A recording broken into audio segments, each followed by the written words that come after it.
CM Revanth Reddy trip దండగాని Telangana జాగృతి అధ్యక్షురాలు కల్వకుంట్ల కవిత ఎక్స్లో విమర్శించారు. ఎక్కే విమానం దిగే విమానం లక్షల కోట్ల పెట్టుబడులు ప్రచారం తప్ప 2 ఏళ్లలో తెలంగాణకు మీరు తెచ్చిందేంటని ప్రశ్నించారు. దావోస్ సమ్మిట్లు, తెలంగాణ రైజింగ్ గ్లోబల్ సమ్మిట్లు చేసుకున్న ఎంఓయూలలో ఎన్ని పరిశ్రమలు గ్రాండ్ అయ్యాయన్నారు.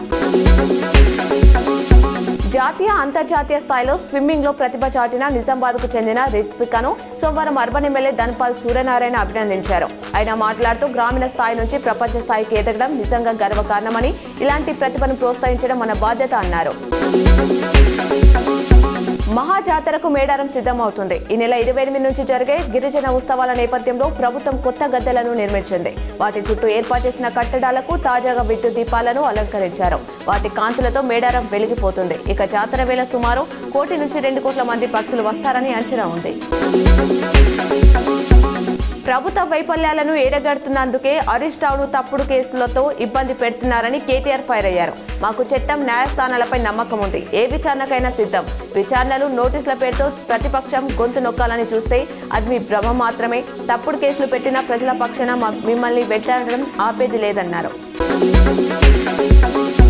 తెలంగాణ రాష్ట్ర స్థితిగతులు, సమగ్ర అభివృద్ధి, వివిధ వర్గాల ప్రజలు ఎదుర్కొంటున్న సమస్యలు, వాటికి పరిష్కారాలు, వనరుల వినియోగంపై అధ్యయనం కోసం ఏర్పాటు చేసిన 50 కమిటీల సభ్యులతో తెలంగాణ జాగృతి అధ్యక్షురాలు కల్వకుంట్ల కవిత సోమవారం సమావేశమయ్యారు.